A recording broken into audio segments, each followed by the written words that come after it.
আচ্ছা, আমার মনে হয় যে এখানে আর গুরুত্বপূর্ণ তেমন কোনো কমেন্ট আমার নাই, আমি দেখতে পাচ্ছি না ওরকমের কিছু। আপনারা কথা বলেছেন ভালো, আপনাদের ভালো লাগছে। ঠিক আছে, এখন আসেন আমরা হেমলেটে আলোচনা আসি। আমাদের সবচাইতে বেশি প্রশ্ন হয় হেমলেট থেকে এবং ম্যাকবেথ থেকে। আমরা এগুলো একদম খুব ভালোভাবে বুঝে বুঝে পড়বো। হ্যাঁ, দেখেন হেমলেটের সালটা একটু মনে রাখবেন, এটা হচ্ছে ১৬০০ সাল থেকে ১৬০১ এই সালের মধ্যে রচিত হয়েছে। এবং আমরা দেখেছি ১৬০৩ সালে কিন্তু আমাদের কুইন এলিজাবেথ ওয়ান, হ্যাঁ, আমাদের এলিজাবেথ ওয়ান কিন্তু এলিজাবেথিয়ান পিরিয়ড যার নাম হয়েছে, যেই যার নাম থেকে তিনি আসলে এখান থেকেই কিন্তু আমরা দেখি যে তিনি ১৬০৩ সালে মারা গিয়েছিলেন। তো তার মৃত্যুর কিছুদিন আগেই আসলে নাটকটা রচিত হয়। ঠিক আছে, এটা মনে রাখতে হবে।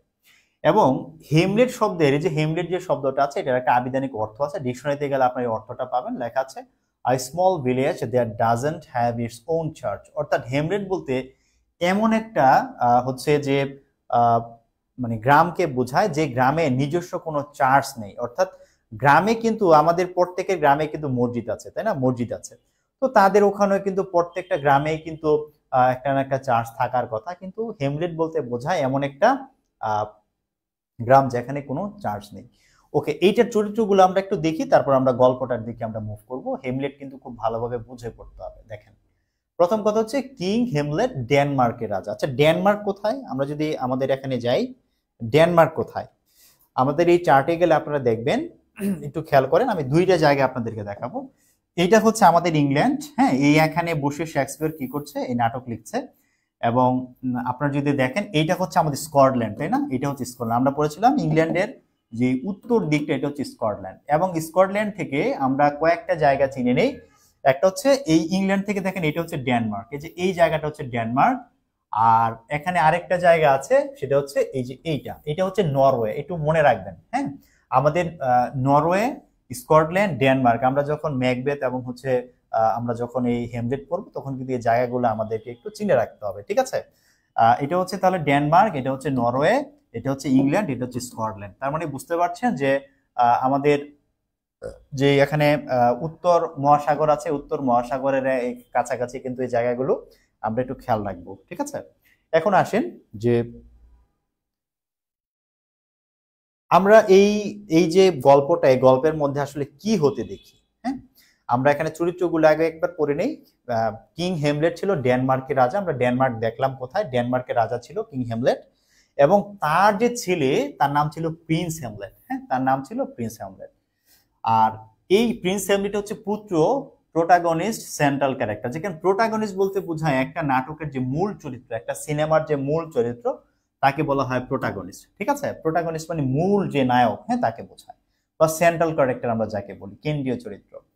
আর এই প্রিন্স হেমলেট পড়াশোনা করছিলেন জার্মানির উইডেনবার্গ ইউনিভার্সিটিতে, তিনি পড়াশোনা করছিলেন। আমরা যদি এইটা একটু ম্যাপে দেখে নেই, যে এই যে আমরা বলছি যে তিনি জার্মানির উইডেনবার্গ ইউনিভার্সিটিতে পড়ছিলেন, তাহলে এটা হচ্ছে কিং হেমলেট হচ্ছে এই ডেনমার্কের রাজা, এবং তার ছেলের নাম হচ্ছে প্রিন্স হেমলেট।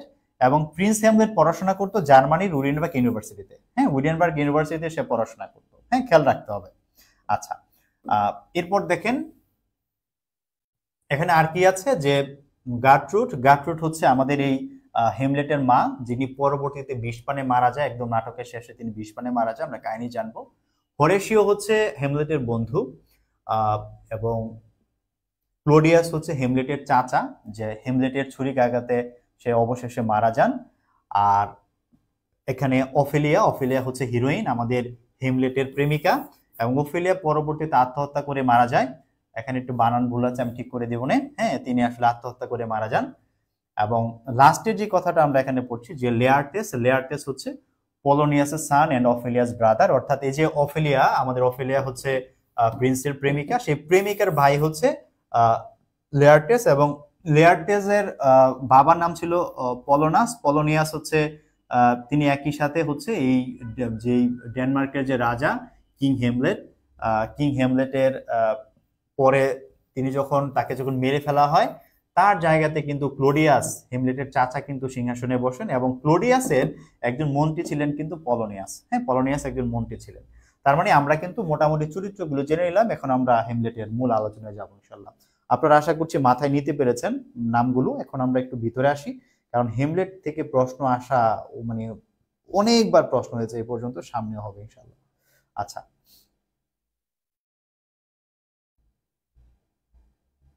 দেখেন আমরা হেমলেটের আলোচনায় আমরা সবার প্রথমে আমরা যে বিষয়টা দেখি সেটি হচ্ছে যে এই যে এখানে আমাদের এখানে যে জার্মানি, সেই জার্মানিতে হেমলেট হচ্ছে পড়াশোনা করত, এবং এই জার্মানিতে যখন সে পড়াশোনা করছে তখন তার কাছে খবর আসে যে তার বাবা মারা গেছে। তার বাবা মারা গেছে, জার্মানি থেকে হেমলেট খবর পায় যে তার বাবা মারা গেছে। তো যখন তার বাবা মারা গেছে তার কাছে খবর পাঠানো হয় যে তার বাবা আসলে সাপের কামড়ে মারা গেছে। এটা সে আপাতত প্রথমে শুনে, এবং এটা শোনার পর সে কি করে, সে এখান থেকে সে হচ্ছে ডেনমার্কে যায়। তো ডেনমার্ক ওই সময় তো আর এরোপ্লেন নাই যে উড়ে সে হুট করে চলে যাবে, তার যেতে একটা মোটামুটি কিছুদিন টাইম লেগেছে, সময় লেগেছে। এবং যখন সে ডেনমার্কে গেল, গিয়ে দেখলো যে তার চাচা সিংহাসনে বসে আছে। কিন্তু নর্মালি কি হওয়ার কথা, রাজা মারা গেলে তার ছেলে সিংহাসনে বসবে, চাচার তো বসার কথা না। কিন্তু সে গিয়ে দেখে যে তার চাচা সিংহাসনে বসেছে, এবং তার পাশে বসে আছে তার মা, যাকে ইতিমধ্যে তার চাচা ক্লোডিয়াস সে বিয়ে করেছে। এইটা দেখে শেক্সপিয়রের কাছে নিশ্চয়ই ভালো লাগেনি, কারণ শেক্সপিয়রের বাবা কিং হেমলেট তার ওয়াইফ যে গার্ট্রুড তাকে প্রচন্ড ভালোবাসতেন, প্রচন্ড ভালোবাসতেন। তো সেই ভালোবাসাকে ভুলে গিয়ে, সেই ভালোবাসার মানুষকে ভুলে গিয়ে তার মৃত্যুর মাত্র কিছুদিন পরে সে তারই চাচাকে বিয়ে করে ফেলবে, বা তার মৃত স্বামীর ভাইকে বিয়ে করে ফেলবে।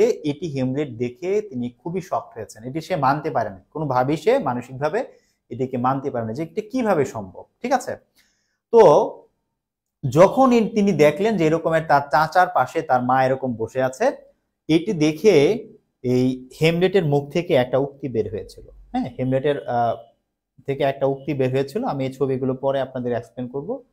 এখানে একটা উক্তি আছে, দেখেন এখানে একটা খুব ভালো উক্তি আছে যে ফেলটি দাই নেম ইজ উইমেন, যে নারীর অপর নাম অবলা বা দুর্বলতা। ঠিক আছে, নারীর অপর নাম অবলা বা দুর্বলতা। এই যে তার মা মাত্র তার স্বামী মারা যাওয়ার কয়েকদিনের মধ্যেই সে কি করলো, সে মৃত স্বামীর ভাইকে বিয়ে করলো। এতে করে হেমলেটের মায়ের মধ্যে দুর্বলতার প্রকাশ ঘটে। এখানে দুর্বলতার প্রকাশ দুইটা হইতে পারে, একটা হচ্ছে যে সে হয়তোবা যে তার যেই কামনা বাসনা সেই কারণে সে একা থাকতে পারে নাই, একটা হইতে পারে। আরেকটা হইতে পারে সে লুবি, সে আবার রানী হইতে চেয়েছে। হ্যাঁ, যে যেহেতু ক্লোডিয়াস রাজা হয়েছে সে তার আবার রানী হবে। অর্থাৎ সে এরকম ভাবে তার যে কোনো দুর্বলতা, কোনো কিছুর প্রতি দুর্বলতা, সেই দুর্বলতার কারণেই সে আসলে এরকম ভাবে সে এরকমটা করতে পেরেছে, তার মৃত স্বামীর এইরকম প্রচন্ড ভালোবাসাকে ভুলে গিয়ে এটা করতে পেরেছে। এই জন্য কিন্তু হেমলেট কিন্তু এই উক্তিটা দিয়েছে, আমরা কিন্তু এটা খেয়াল রাখবো। ঠিক আছে, আমরা কিন্তু এইভাবে এই হেমলেট থেকে কিন্তু আমাদের প্রত্যেকটা উক্তি মনে রাখার চেষ্টা করতে হবে, যে কোন উক্তিটা কে বলেছেন, কারণ পরীক্ষা আসে এই উক্তি কে বলেছেন। যেমন পরীক্ষা যদি আসে যে ফ্রেলটি দাই নেম ইজ উইমেন, এটা দুই ভাবে পরীক্ষা আসতে পারে, তিন ভাবে আসতে পারে। যেমন আসতে পারে এই উক্তিটি কে করেছেন, শেক্সপিয়র করেছেন, যদি রাইটারদের নাম দিয়ে বলতে পারে শেক্সপিয়র করেছেন। কোন নাটকে এটি ছিল, হেমলেটে, হেমলেটে ছিল। এই উক্তিটি কে বলেছেন, কার উক্তি ছিল, এটি হেমলেটের উক্তি ছিল। আপনাকে এরকম তিন ভাবে প্রশ্ন কিন্তু করতে পারে, সো কেয়ারফুল থাকতে হবে। ঠিক আছে, এখন আসেন আমরা বুঝতে পারলাম যে তার মায়ের এই অবস্থা দেখে সে আসলে এই উক্তিটি করেছেন। এখন কালকে আপনাদের বলেছিলাম যে এই জায়গা থেকে কিন্তু অনেকে কিন্তু এই উক্তি থেকে অনেকে মনে করে যে শেক্সপিয়র একজন নারী বিদ্বেষী ছিলেন। এখন আপনাদের কি মতামত বলেন তো, আপনাদের কি মনে হয় যে আসলে নারীরা কি আসলে বাস্তবিক দুর্বল, নাকি আসলেই এটা বললে নারী বিদ্বেষী হয়ে যায়? আপনাদের কি মতামত? আচ্ছা, এখন এই যে হেমলেট তার মাকে দেখে এরকম উক্তি করলেন, এবং হেমলেটের অবশ্যই তার মন খারাপ, তা না? এই অবস্থা দেখে তার মন তো ভালো থাকে না। তো ওই সময়টাতে যে তার যে বন্ধু ছিল হোরেশিও, সে একদিন ওই তাকে হেমলেটকে বলে যে জানো, তোমার বাবার প্রেতাত্মা দেখেছি, তোমার বাবার প্রেতাত্মা দেখেছি। এবং সে ঘুরঘুর করছিল। তখন হোরাশিওর কাছে হেমলেট সে নিজেও সে আসলে প্রথমে মানে জিনিসটাকে ভেবেছে যে আর কি নাকি বলে। তো পরবর্তীতে সে আসলে নিজেও সেই প্রেতাত্মার সাথে দেখা করতে চায়, এবং তারা প্রেতাত্মার সাথে দেখা করার জন্য তারা অপেক্ষা করে, এবং পরবর্তীতে সত্যি সত্যি সেই প্রেতাত্মার সাথে কিন্তু হেমলেটের দেখা হয়। এবং যখন হেমলেটের দেখা হয়, হেমলেট তার সেই বাবার প্রেতাত্মার কাছে কিন্তু দ্রুত ছুটে যাওয়ার চেষ্টা করে। তখন তার বন্ধুরা তাকে বাধা দেয় যে না, হরাশয় বাধা দেয় যে না, যাও না, যাও না, গেলে বিপদ হইতে পারে। কিন্তু হেমলেট আসলে কোনো বাধাই মানে না, সে সব মানে আহ, মানে তার বন্ধু যে তাকে ধরেছে সব একদম ছুঁড়ে টুড়ে ফেলে দিয়ে সে কিন্তু সেই প্রেতাত্মার সাথে কথা বলতে চায়। এবং সেই প্রেতাত্মা কিন্তু তাকে বলে যে, প্রেতাত্মাকে জিজ্ঞেস করে তুমি কে। তখন কিন্তু সেই প্রেতাত্মা বলে আমি তোমার বাবা, হ্যাঁ আমি তোমার বাবা, এবং আমাকে কিন্তু হত্যা করা হয়েছে এবং তোমাকে আমার মৃত্যুর প্রতিশোধ নিতে হবে। তোমাকে কি করতে হবে, তোমার আহ, মানে আমার এই মৃত্যুর প্রতিশোধ তোমাকে নিতেই হবে। তখন সে তাকে এই মানে বলে যে আসলে আমাকে মেরে ফেলা হয়েছে কিভাবে, যে আমি দুপুরে খেয়ে আমি বাগানে ঘুমিয়েছিলাম। বাগানে যখন ঘুমিয়েছিলাম তোমার চাচা আমাকে ঘুমন্ত অবস্থায় দেখে আমার কানের মধ্যে বিষ ঢেলে দেয় এবং সে প্রচার করে যে আমাকে সাপে কামড় দিয়েছে, সাপে কামড়ে আমার মৃত্যু হয়েছে, কিন্তু আসলে সে আমাকে আমার কানে বিষ ঢেলে দিয়ে সে আমাকে মেরে ফেলেছে। তো এটি শোনার পরে একজন প্রেতাত্মার কথা কি বিশ্বাস করা যায়? আসলে একজন প্রেতাত্মার কথা কি আপনি বিশ্বাস করবেন? একজন প্রেতাত্মা বললেই কি আপনি বিশ্বাস করে ফেলবেন? করার কথা না। তো হেমলেট আসলে এটা বিশ্বাস করে নাই, হেমলেটও এটা বিশ্বাস করে নাই। তো সে বিশ্বাস না করে সে হচ্ছে চিন্তা করলো যে আসলে কি করা যায়। এটার তো একটা প্রমাণ দরকার, প্রমাণ দরকার না, যে এই প্রেতাত্মা যেই কথা বলে গেছে এই কথাটা আসলে সত্যি কিনা, এটা তো জানতে হবে, জানা তো প্রয়োজন, তাই না? তো এই কারণে আমরা দেখি যে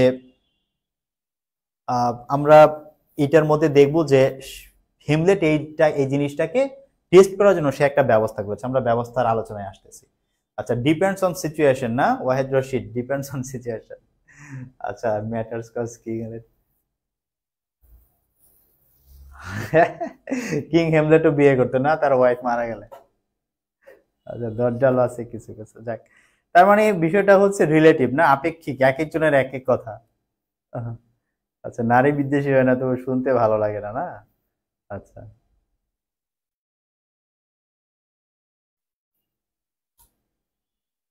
মানে যারা আসলে ইসলাম ধর্মের মানুষ তাদের সত্যিকার অর্থে মানে নারীর স্বাধীনতা বা নারীর হচ্ছে যে এই অধিকার লাগবে, সমান অধিকার লাগবে, এই আলোচনাগুলো আসলে মানে যারা ইসলাম ধর্ম মানে, বা যদি কোনো ফ্যামিলির ছেলেগুলা যদি ইসলাম ধর্মকে সত্যিকার অর্থে লালন করে, মায়ের পায়ের নিচে সন্তানের বেহেশত, এই ধরনের যারা এই কথাগুলোকে বিশ্বাস করে, তারা অবভিয়াসলি সেই পরিবারে কোনো নারীকে অধিকার বা সম্মান পাওয়ার ক্ষেত্রে তাই কোনো লড়াই করতে হয় না। আর অন্য সমাজগুলোতে আমার মনে হয় এটা দরকার আছে। হ্যাঁ, অন্য সমাজগুলোতে আহ হিন্দুরা তো নারীদেরকে অনেকভাবে অবহেলা করে। আমরা মানে কিছু ক্ষেত্রে দেখেছি, হয়তো সব ক্ষেত্রে না, অনেক ক্ষেত্রে আমরা দেখেছি। ইন্ডিয়াতে এখনো যেই পরিমাণে কন্যা শিশুকে হত্যা করা হয় এটা তো বলার মতো না। হ্যাঁ, তো মানে আছে অনেক সামাজিক অনেক ব্যাপার আছে আর কি। তো এইসব কারণে আসলে দেখা যায় যে তাদের ওখানে এই মানে ফেমিনিজম বা নারীদের স্বাধীনতার ব্যাপারটা যেভাবে দেখা হয়, আমাদের মুসলিম সমাজে কিন্তু ওইভাবে দেখা হয় না। মুসলিম সমাজে কিন্তু ব্যাপারটা একটু অন্য রকমের আর কি।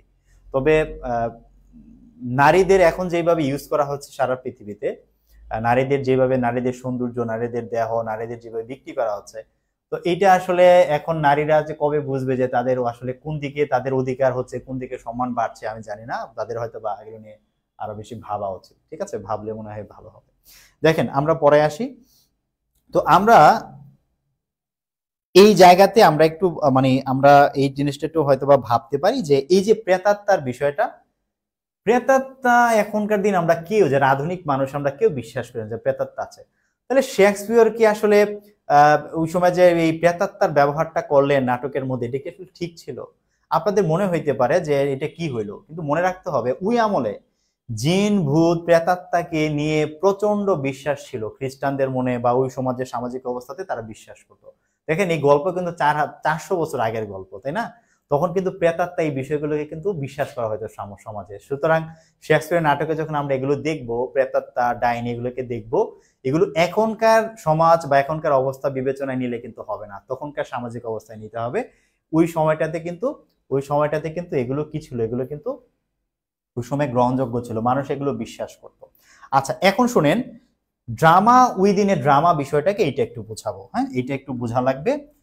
কথাটা একটু খেয়াল করেন, ড্রামা ইন এ ড্রামা, এটার মানে হচ্ছে একটা নাটকের মধ্যে আবার আরেকটি নাটক। সেটা কি আমি একটু বুঝাই।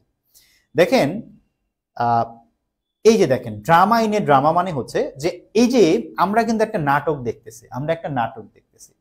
এই নাটকটার মধ্যে কি হইলো, এই নাটকটার মধ্যে এই যে হেমলেট, হেমলেট চিন্তা করলো যে আমার যে চাচা আমার বাবাকে হত্যা করছে, যেটা প্রেতাত্মা আমাকে এসে বলে গেল, এটা কি সত্যি কিনা, আমি এটা প্রমাণ চাই।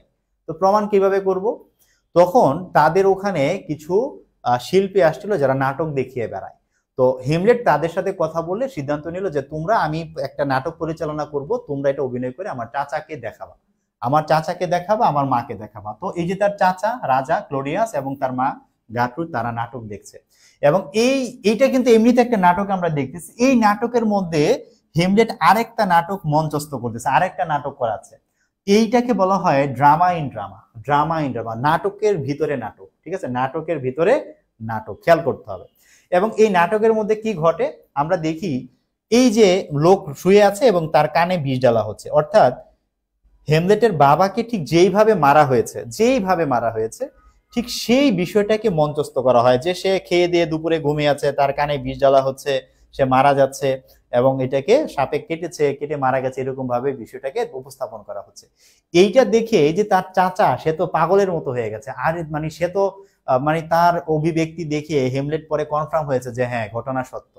ঠিক আছে, হেমলেট এই অভিনয়ের মাধ্যমে তার চাচার ওই অবস্থা দেখে সে বুঝে নিল যে হ্যাঁ, তার চাচা আসলে এই ঘটনাটা ঘটিয়েছে। এবং তার মায়ের অভিব্যক্তি দেখে মনে হয়েছে সে আসলে এই খুন সম্পর্কে কিছু জানে না। হ্যাঁ, সে বিয়ে করেছে, ক্লোডিয়াসকে বিয়ে করেছে, এটা তার একটা অপরাধ, এটা হেমলেট মানতে পারে নাই, কিন্তু সে আসলে খুন সম্পর্কে কিছু জানে না, এটা এখান থেকে প্রমাণিত হয়েছে। ঠিক আছে, এবং যখন হেমলেট এটার প্রমাণ পেয়ে গেল তখন তো তার মাথা নষ্ট অবস্থা।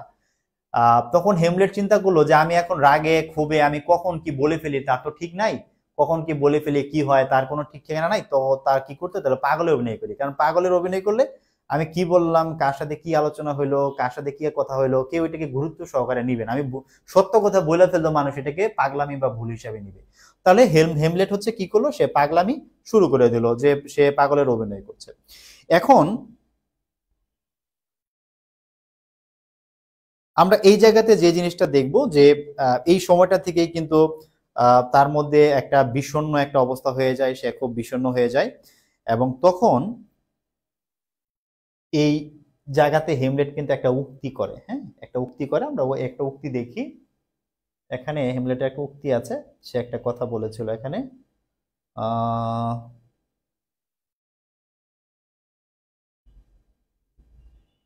আচ্ছা, উক্তিটা মেবি, আচ্ছা এই যে এই উক্তিটা করেছিল, তখন সে উক্তিটা এই তার চাচার অবস্থা দেখে সে উক্তিটা করেছিল, the play is a thing, যে এই নাটকটা হচ্ছে একটা বিষয়, where I I will catch the conscious of the king, অর্থাৎ আমি এই এই এই নাটকটার মাধ্যমে, যে নাটকের মধ্যে যে নাটকটা করবে, এই নাটকটার মাধ্যমে আমি এই কিং মানে তার যে চাচা ক্লোডিয়াস, তার যে কনসাস মানে তার বিবেক বা বিবেচনা, হ্যাঁ, তার এই বিবেক বিবেচনা বা তার যে অবস্থা কি হয়, এটা দেখে আমি বুঝবো যে আসলে যে কাহিনীটা কি হয়েছে, কি আসলে কোনটা সত্যি কোনটা মিথ্যা। এই কথাটা কে বলেছেন? হেমলেট বলেছেন। কখন? তার চাচা ওই নাটক যখন সে করার পরিকল্পনা করেছেন, তখন কিন্তু তিনি এই বিষয়টাকে তিনি বলেন। ঠিক আছে, যে আমি আমার চাচার অবস্থা দেখবো এই এই এই নাটকটার মাধ্যমে। এরপর দেখেন যে তাহলে হেমলেট তার চাচার অবস্থা দেখে সে শিওর হয়ে গেল যে তার বাবাকে হত্যা করা হয়েছে, কিন্তু তখন হেমলেটকে কি করে প্রতিশোধ নিতে হবে। এই প্রতিশোধ নিতে গিয়ে হচ্ছে নাটকের ট্র্যাজেডিটা ঘটেছে, প্রতিশোধ নিতে গিয়ে যত সমস্যা তৈরি হয়েছে। ঠিক আছে, এবং আমরা দেখি যে যখন সে কনফার্ম হয়ে গেছে, হেমলেট কনফার্ম যে তার হচ্ছে তার, এখানে দেখতে পাচ্ছেন আপনারা যে এই নাটকের মধ্যে কিন্তু তার চাচা দৌড়ে চলে যায়, এবং এখানে আমরা দেখি যে রাজা কিন্তু দৌড়ে, হ্যাঁ, পালিয়ে যাচ্ছে, এবং হেমলেট কিন্তু দেখছে তখন যে তার চাচার কি অভিব্যক্তি। এবং এইটা দেখার পরে হেমলেট রাতের বেলা তার চাচাকে খুন করতে যায়, তার চাচাকে খুন করতে যায়, হ্যাঁ, যে তার চাচাকে সে মেরে ফেলবে। হ্যাঁ, এবং তার চাচাকে যখন মেরে ফেলতে যায়, এই জায়গাতে আমরা একটা জিনিস দেখি যে এই হেমলেট কিন্তু এই আলোচনাগুলো আমি পরে করব, যে হেমলেট এর মূল বিষয়টাকে, হেমলেট হচ্ছে সিদ্ধান্তহীনতায় ছিল, সে সবসময় সিদ্ধান্তহীনতায় ভুগত। ঠিক আছে, এই আলোচনাগুলোতে আমরা আসবো একটু পরে।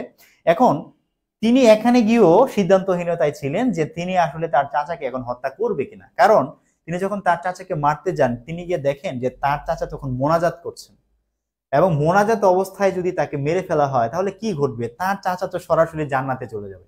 জান্নাতে চলে যাবে না? জান্নাতে চলে যাবে। তো হেমলেট চিন্তা করলো যে উনি এমন এমন হচ্ছে পাপ করেছেন, তাকে যদি আমি এখন হত্যা করি, সে যদি জান্নাতে চলে যায় তাহলে তার শাস্তি হইলো কিভাবে? তার তো শাস্তি হইলো না। সো তখন হচ্ছে হেমলেট সিদ্ধান্ত নেয় যে তাকে মারবো না, তাকে এখন আমি মারবো না, তাকে মারার দরকার, এখন যদি মারি সে জান্নাতে যাবে, তাকে মারবো না।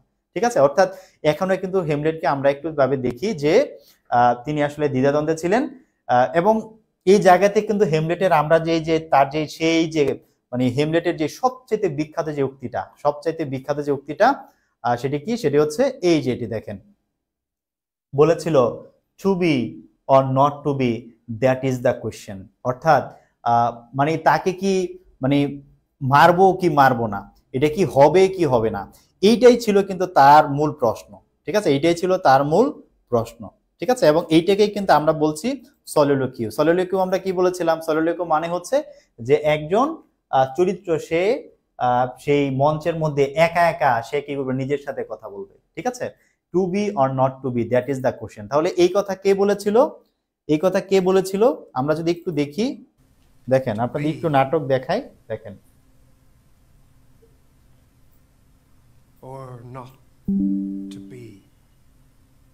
সাউন্ড মনে অনেক কম, শুনতে পাচ্ছেন কিনা?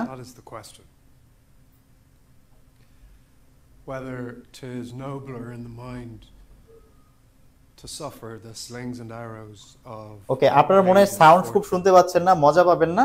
ঠিক আছে, তো আপনারা এগুলো ইউটিউবে পাবেন, আপনারা একটু দেখবেন। হ্যাঁ, বিবিসি এই নাটকগুলোকে বেশ আগে এগুলোকে প্রচার করেছে, আপনারা এগুলো একটু দেখবেন, দেখলে বিষয়গুলো আপনাদের মাথায় আরো ভালোভাবে থাকবে ইনশাল্লাহ। ঠিক আছে, একটু দেখবেন। ঠিক আছে, আসেন আমরা হচ্ছে পরের বিষয়টা দেখি। আচ্ছা, তাহলে to be or not to be, এটা কে বলেছেন, কোথায় বলেছেন? আমার মনে হয় আপনাদের এটা মনে থাকবে, কোনো অসুবিধা নেই। এখানে একটি বিষয় খেয়াল করতে হবে যে এখানে এটি দ্বারা ইনডিসিসিভনেস অফ হিউম্যান মাইন্ড, অর্থাৎ আমাদের মানব মনের যে সিদ্ধান্তহীনতা, এই সিদ্ধান্তহীনতাকে কিন্তু বোঝানো হয়েছে। যেমন আপনাদের মধ্যে অনেকেই হয়তো বা ভাববে, আচ্ছা আমি কি প্রাইমারি জব করব, আমি কি এনটিএসসিতে যাব, আমি কি বিসিএস দিব, আমি কি ব্যাংকে যাব? আপনি বিশ্বাস করেন, এই যে আপনার সিদ্ধান্তহীনতা, এই যে আপনি সিদ্ধান্ত নিতে পারছেন না, হ্যাঁ, এই যে আপনি সিদ্ধান্ত নিতে পারছেন না, আপনার মনে এক একবার এক এক চিন্তা আসে। আপনি এখন ফেসবুক দেখতেছেন, ফেসবুক দেখে দেখলেন আপনার অমুক ফ্রেন্ড অমুক জায়গায় এটা করতেছে, আপনার মনে আসবে আরে আমি যদি এটা করতাম। আবার একটু পর আরেকটা দেখলেন, মনে হলো আহ যদি এটা করতাম। অর্থাৎ এই যে সিদ্ধান্তহীনতা, সিদ্ধান্ত নাই। ঠিক আছে, সিদ্ধান্ত নিতে না পারা, সিদ্ধান্ত নিতে না পারলে কিন্তু সমাধানও আসে না। আপনি যদি একটা সিদ্ধান্ত নেন যে আমি এইটা করবো, হয়তো একবারে হবে না, কিন্তু হবে। কিন্তু যদি আপনি সিদ্ধান্ত নিতে না পারেন, আপনি কিন্তু কোনোটাই করতে পারবেন না, কোনোটাই করতে পারবেন না। এদিকে কিছুদিন, এদিকে কিছুদিন, এদিকে কিছুদিন, এরকমটা কিন্তু করা যাবে না। এই যে আমাদের মনে যে সিদ্ধান্তহীনতা, এইটা কিন্তু আমাদের প্রত্যেকের মধ্যে আছে। আমাদের এই মডার্ন পৃথিবীতে যত মানুষ আছে সবার মধ্যে কিন্তু এটা আছে। শেক্সপিয়ার কিন্তু তার এই হেমলেট নাটকে ফিলোসফিকে এত সুন্দর করে ব্যবহার করেছেন, বলার বাইরে। আমরা আসবো আস্তে আস্তে আলোচনাগুলোর মধ্যে। এটাও কিন্তু একটা ভীষণ একটা সুন্দর একটা ব্যাপার যে শেক্সপিয়ার তুলে ধরেছেন, যে মানুষের মধ্যে এই যে সিদ্ধান্তহীনতা, করব কি করব না, হবে কি হবে না, ঠিক কিনা নাকি ভুল কিনা, এই যে সিদ্ধান্তহীনতা, এটা প্রতিনিয়ত আমাদের প্রত্যেকের মনকে কুরে কুরে কুরে করে খায়, আমাদের অনেক সময় নষ্ট করে, অনেক মানে আমাদের টেনশনে ফেলে, অনেক রকম প্রবলেমে ফেলে। এই বিষয়টা কিন্তু এখানে তিনি তুলে ধরেছেন। এই জন্য একটা কথা আছে যে every modern man is a Hamlet. আমাদের প্রত্যেকটা মানুষই হচ্ছে এক একজন হেমলেট, প্রত্যেকটা মানুষ। দেখেন, আমরা যারা এই মুহূর্তে আছি, আপনি যদি শুধু মনে করেন যে আপনার কর্মের উপরে সব ফল, আপনি যা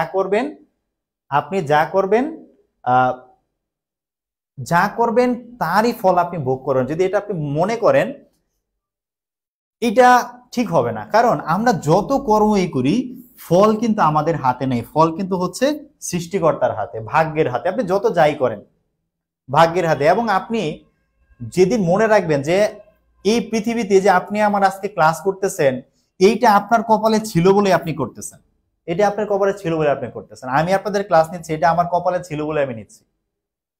যদি আমি এখন চিন্তা করি না আমার জীবনে আমি এই করছি সেই করছি এই কারণে আজকে ক্লাস নিচ্ছি, আপনি এই করছেন সেই জন্য আপনি ক্লাস করছেন, বিষয়টা এরকম না। আপনার কর্মফলের কারণে এরকম হয়েছে বিষয়টা এমন না, এটা হচ্ছে আপনার ভাগ্যে আছে। এই জন্য বলা হয় যে we are walking on a divine map. আমরা আসলে একটা স্বর্গ থেকে আমাদের জন্য একটা ম্যাপ করে দেওয়া হয়েছে যে আমি কোথায় কি করবো, আমাদের সব ঠিক করে দেওয়া আছে, আমরা সেটাই করতেছি। এবং আপনি যদি এটা মেনে নিতে পারেন, যদি আপনি এটা মন থেকে মানতে পারেন, তাহলে আপনার এই যে যে আপনার যে এই যে এই আপনি যে একটা সিদ্ধান্তহীনতায় ভুগবেন এই বিষয়টা থেকে বের হয়ে আসতে পারবেন। তখন দেখবেন যে হ্যাঁ আমার সিচুয়েশন এটা, আমি এটা করতেছি, এইটা সৃষ্টিকর্তা আমার ভাগ্যে রেখেছে, আমি মন থেকে ভালোবেসে আমি এইটাই করি। দেখবেন আপনার গুড ফিল হবে, মনও ভালো থাকবে, সবকিছুই ভালো হবে, সবকিছুই ভালো লাগবে। আর যদি আপনি সিদ্ধান্তহীনতায় ভোগেন, আপনার কিছুই ভালো লাগবে না। এই জন্যই বলা হয় we are walking on a divine map. আমাদের সবকিছু ঠিক করে দেওয়া আছে, স্বর্গ থেকে সবকিছু ঠিক করে দেওয়া আছে, আমরা সেই অনুযায়ী কিন্তু আমরা জীবনে সামনের দিকে চলবো। ওকে, এগুলো বিষয়টা। তো আমরা এরপরে যাব, আমরা তাহলে এখানে এই উক্তিটা কিভাবে আসছে আমরা এটা বুঝতে পারলাম। এটা যদি বুঝে থাকেন, এবার আসেন আমি আপনাদেরকে একটা জিনিস দেখাতে চাই। সেটা হচ্ছে যে এই হেমলেটকে বলা হয় Hamlet was a man of thought rather than action. হ্যাঁ, এটা একটু মনে রাখবেন যে হেমলেটকে কি বলা হয়, Hamlet was a man of thought rather than action. অর্থাৎ হেমলেট কাজের চেয়ে তিনি আসলে চিন্তার মানুষ, তার ভিতরে অনেক রকম চিন্তা কাজ করতো, অনেক রকম চিন্তা কাজ করতো। এবং হেমলেট কিন্তু একজন উদাসীন প্রেমিক ছিলেন। উদাসীন প্রেমিক কেন ছিলেন, আমার যেটা মনে হয় যে এই যে তার মায়ের যে তার চাচাকে বিয়ে করা, হ্যাঁ, এই বিষয়টাকে আসলে হেমলেট আসলে সে ভালো করে মাথায় নিতে পারে নাই, সে ওইভাবে নিতে পারে না। এই জন্য কিন্তু অফেলিয়ার প্রতি দেখা যায় যে তার কিন্তু বেশ একটা তাকে অফেলিয়াকে সে কিন্তু বেশ অপমানজনক কথা বলে, বিশ্বাসঘাতকিনী বলেছেন, তাকে ছলনাময়ী বলেছেন, তাকে বিভিন্ন রকম ভাবে অপমান করেছেন, যেখানে অফেলিয়ার মধ্যে কিন্তু মানসিক এক ধরনের চাপ তৈরি হয়। এবং আমরা দেখি যে হেমলেট কিন্তু অফেলিয়াকে মানে ওইভাবে মানে মানে প্রচন্ড সে ভালোবাসতেন। যেরকম ওফেলিয়া যখন মারা যায়, ওফেলিয়ার ভাই কিন্তু হেমলেটের কাছে আসে, হেমলেটের কাছে এসে বলে যে তোমার জন্য আমার বোন এরকম হয়েছে, তোমার জন্য আমার বোন মারা গেছে, এই সেই, আমি আমার বোনকে এত ভালো। তখন কিন্তু হেমলেট কিন্তু তাকে বলে যে তোমার মতো 40,000 ভাইয়ের ভালোবাসা যদি তুমি একসাথে করো, তবুও সেই ভালোবাসা আমার ভালোবাসার সমান হবে না। ঠিক আছে, খেয়াল করেন কথাটা, যে তোমার মতো ভাই মানে 40,000 ভাইয়ের ভালোবাসা যতটা, আমার ওফেলিয়ার প্রতি ভালোবাসা তার চেয়ে বেশি। ঠিক আছে, কিন্তু আমরা দেখি যে সে কিন্তু অফেলিয়াকে অনেক মানে উদাসীন ভাবে ভালোবেসেছে, ওই রকম ভাবে কিন্তু ভালোবাসা অফেলিয়াকে দেখায়নি। এবং পরবর্তীতে কিন্তু হচ্ছে হেমলেটের মা যখন দেখে যে হেমলেটের মধ্যে অনেক হচ্ছে যে পাগলামি ভাব, সে অনেক উল্টাপাল্টা কাজ করছে, তার বর্তমান স্বামী ক্লোডিয়াস সে কষ্ট পাচ্ছে, তখন কিন্তু সে হেমলেটকে ডেকে নিয়ে কিন্তু তার রুমে সে কিন্তু হেমলেটকে বুঝাতে চায়। এবং এক পর্যায়ে সেখানে ক্লোডিয়াস যে তার যে চাচা বর্তমান রাজা, সে কিন্তু এই ওফেলিয়ার বাবাকে পলিনিয়াসকে কিন্তু হেমলেটের মায়ের ঘরে পাঠায় যে তুমি পর্দার আড়ালে থেকে শুনবা তাদের মার ছেলে কি কথা বলে। এবং ওই সময় হেমলেট ভেবেছে পর্দার আড়ালে লুকিয়ে আছে তার চাচা ক্লোডিয়াস, এবং সে কিন্তু গিয়ে তার সেই চাচা মনে করে কিন্তু তাকে কিন্তু তরল দিয়ে হত্যা করে, কিন্তু পরে দেখা যায় সেটা ছিল অফেলিয়ার বাবা পলিনিয়াস ছিল। ঠিক আছে, এবং এইটাও কিন্তু অফেলিয়া কি হয়, আঘাত পায়, সে কিন্তু কষ্ট পায়। ওকে, তো এখন এই কারণে আমরা দেখি অফেলিয়া কিন্তু শেষে আত্মহত্যা করে, তার যে মানসিক যে চাপ, তার যে মানসিক কষ্ট, এই কষ্টগুলোর কারণে কিন্তু সে পরবর্তীতে আত্মহত্যা করে। হ্যাঁ, আমরা এখানে আমরা একটা জিনিস দেখি, ওফেলিয়ার দেখেন, আপনাদেরকে আমি ছোট্ট একটা দৃশ্য দেখাবো, কারণ এইটা থেকে অবজেক্টিভ আসে, তো এটা একটু দেখে নেওয়া দরকার। আপনারা একটু এই সিনটা একটু দেখেন, এই সিনটা একটু দেখেন।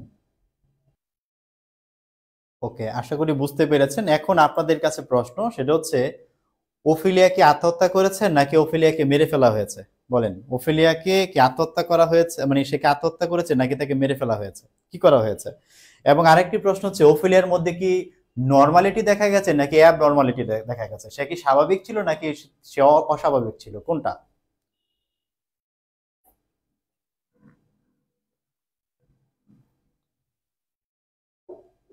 আশা করি মাথায় গেঁথে থাকবে। এই ধরনের প্রশ্ন পরীক্ষা আসলে আপনাকে মুখস্থ করতে হবে না, আপনি প্রশ্ন দেখলেই বুঝতে পারবেন। ঠিক আছে,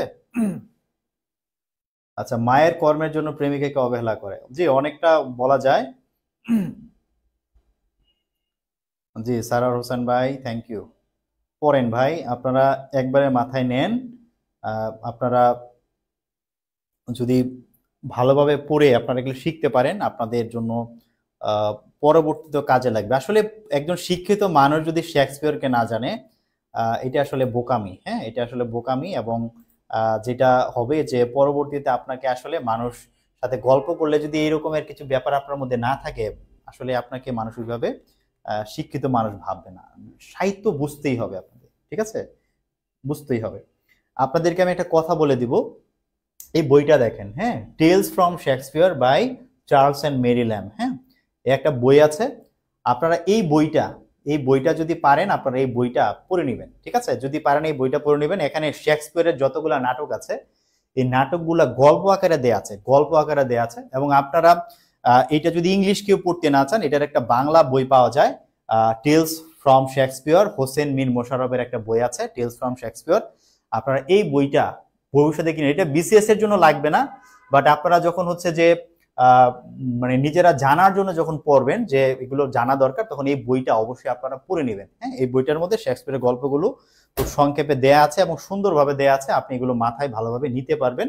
এবং একজন শিক্ষিত মানুষ হিসেবে এগুলো আসলে জানা অবশ্যই দরকার, কর্তব্য আর কি। হ্যাঁ, আসেন আমরা তাহলে অফিলিয়ার মানে কেন সে আত্মহত্যা করেছে এবং কিভাবে তার মারা গেল, আমরা বিষয়গুলো ক্লিয়ার হয়ে নিলাম। এখন আসেন যে আমরা দেখলাম যে ওফিলিয়া বিষণ্ণ ছিল, তার মধ্যে একটা হচ্ছে অ্যাবনর্মালিটি ছিল। এটা হেমলেটের অপমান, তার বাবাকে হত্যা করা, এবং হেমলেটের পাগলামি সবকিছু মিলিয়ে তার মধ্যে চাপ তৈরি হয়েছে এবং সেই কারণে সে কিন্তু মানসিকভাবে ভেঙে পড়ে কিন্তু আত্মহত্যা করেছে। তার মানে আত্মহত্যা করা এটা আসলে একটা মানসিক রোগ, এটা কখনোই কিন্তু কোনো একটা শুধুমাত্র ঘটনা বললে ভুল হবে। এটা আসলে বিভিন্ন কারণে একটা মানসিক রোগ হয় এবং যেই কারণে পরবর্তীতে কিন্তু এই ধরনের কাজগুলো হয়ে যায়, ঠিক আছে? আচ্ছা, এখন আসেন যে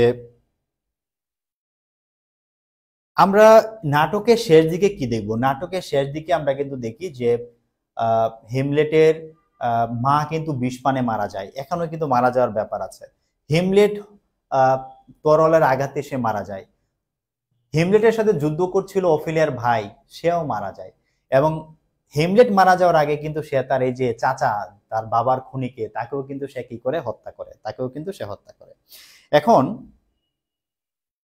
এই যে আমরা দেখলাম যে এই এরকম ভাবে যে ট্র্যাজেডির জীবন মানে বিষয়গুলো যে এখানে এরকম ভাবে উঠে আসলো, তো এই সব কারণেই কিন্তু আমরা এই এই মানে নাটকটিকে কিন্তু এত এত জনপ্রিয় করে তুলেছে, এই রকমের মর্মান্তিক ঘটনা। হ্যাঁ, এখানে হেমলেট তো আসলে সে ভালো কাজই করছিল, বাবার মৃত্যুর প্রতিশোধ নিতে যাচ্ছিল, এটা তো ভালোই, তাই না? তো সেখানে কিন্তু মানে তার জীবনে কিরকমের একটা দেখেন আপনি বিপর্যয় নেমে আসছে। এবং ওই যে আমরা বলেছিলাম ট্র্যাজেডির মধ্যে কি ঘটবে, নায়ক সে সাধারণ মানুষ হবে, হেমলেট কিন্তু একজন সাধারণ মানুষ। হ্যাঁ, এবং দেখি আমরা যে তার যে এই যে অবস্থা, তার জন্য আমাদের প্রচন্ড করুণা হয়, মায়া হয়, প্রচন্ড আমাদের কষ্ট। হ্যাঁ, যে আহারে ছেলেটা শেষ পর্যন্ত প্রতিশোধ নিল, আবার এরকম ভাবে মারা গেল। আবার দেখেন আমরা নিজেদের ভাগ্যের প্রতিও কিন্তু কি করি, তখন ভয় পাই যে আসলে আমাদের জীবনে যদি এরকমটা ঘটে। হ্যাঁ, এরকমের তো কত মানুষকেই তো আমাদের সমাজে আমরা দেখি কত অন্যায় অবিচার করছে, তাই না? এইটাই জন্য পিওর ট্র্যাজেডি। এবং হেমলেট হচ্ছে শেক্সপিয়র সবচেয়ে বড় ট্র্যাজেডি, মনে রাখতে হবে। আপনারা যখন এখানে যে আমি লাইনগুলো দিয়েছি, আপনারা যখন এগুলো পড়বেন তখন এগুলো আপনারা এখানে পাবেন। এখানে লাইনগুলো একটু খেয়াল করেন, বলা আছে শেক্সপিয়রের প্রতিভার পূর্ণ বিকাশ ঘটেছে তার হেমলেট নাটকে। ডেনমার্ক সাম্রাজ্যের পটভূমিতে রচিত এটি শেক্সপিয়রের সর্ববৃহৎ ট্র্যাজেডি। ডেনমার্কের রাজহত্যা এবং পুত্রের মানে প্রলম্বিত প্রতিশোধ এই নাটকের মূল উপজীব্য বিষয়। এগুলো একটু বুঝে একটু পড়তে হবে লাইনগুলো, ঠিক আছে? তাহলে আমরা এই ধরনের যে প্রশ্নগুলো থাকবে আমরা খুব সুন্দরভাবে আনসার করতে পারবো। আমরা আজকের আলোচনা এই পর্যন্ত রাখি। আমরা আগামীকাল আমরা ইনশাল্লাহ এই জায়গা থেকে শুরু করব। আরো হেমলেট নিয়ে আমাদের আলোচনা করার ব্যাপার আছে। হেমলেট ম্যাকবেথ নিয়ে আমরা অনেক কথা বলবো, কারণ এই দুইটা আমাদের জন্য খুব বেশি ইম্পর্টেন্ট। আপনাদের কাজ থাকবে, আপনারা যদি পারেন আপনারা এই গল্পগুলো বার কয়েক রিডিং পড়বেন। প্রথম কথা, আগের এই হেমলেট ছাড়া আগের যে উক্তিগুলো দিয়েছি খুব বেশি ইম্পর্টেন্ট না, বার কয়েকবার রিডিং পড়বেন, কিন্তু হেমলেটের উক্তিগুলো খুব ভালোভাবে পড়বেন, গল্পগুলো একটু মাথায় রাখার চেষ্টা করবেন। আমরা এই ইনশাল্লাহ শেক্সপিয়রের এই পড়াগুলো শেষ করি, আমরা ইনশাল্লাহ এখন থেকে অবজেক্টিভ পড়া শুরু করবো। এখন থেকে আমরা শেক্সপিয়রের যে বিগত সালে আসছে বা ইম্পর্টেন্ট অবজেক্টিভ গুলো আছে, এগুলো আমরা এখন থেকে আমাদের পড়াটা স্পিডে আগাবে ইনশাল্লাহ, ঠিক আছে? তো কালকে শুক্রবার আপনাদের ছুটি থাকবে, কালকে ইনশাল্লাহ আমি একটু বাইরে থাকবো। আপনাদের সাথে রবিবার ইনশাল্লাহ ক্লাসে কথা হবে, ব্যাকরণ ক্লাসে। আর আগামী সপ্তাহে হচ্ছে আমাদের হেমলেটের এই জায়গা থেকে আমরা আলোচনা করব। আপনারা এর মধ্যে একটু পড়ে রাখবেন, যে অংশগুলো দিয়েছি পড়ে রাখবেন। তো ভালো থাকবেন, আপনাদের ক্লাস কেমন লাগলো জানাবেন অবশ্যই। আর যদি পারেন এই ছোটখাটো কিছু ভিডিওর কথা বলেছে এগুলো বার কয়েক দেখবেন, হ্যাঁ, মাঝে মধ্যে যখন একটু সময় থাকে একটু দেখবেন, দেখলে এগুলো আরো একটা মাথায় আপনার মধ্যে ভালোভাবে গেঁথে থাকবে ইনশাল্লাহ। জি, ঠিক আছে। ওয়াহিদ রশিদ আপু, থ্যাংক ইউ, অনেক ধন্যবাদ। আচ্ছা, জি পরি আপু, বলা যায়।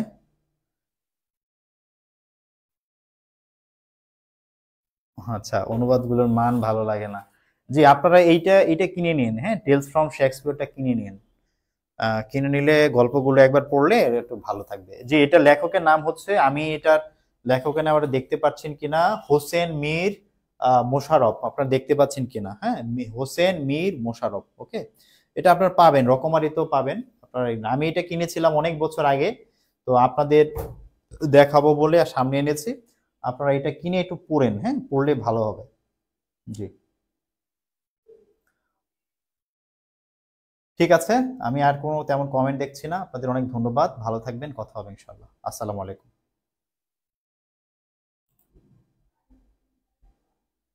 জি, অনেক ধন্যবাদ সারোয়ার হোসেন ভাই, ভালো থাকবেন, ধন্যবাদ। কথা হবে আগামী ক্লাসে। আসসালামু আলাইকুম।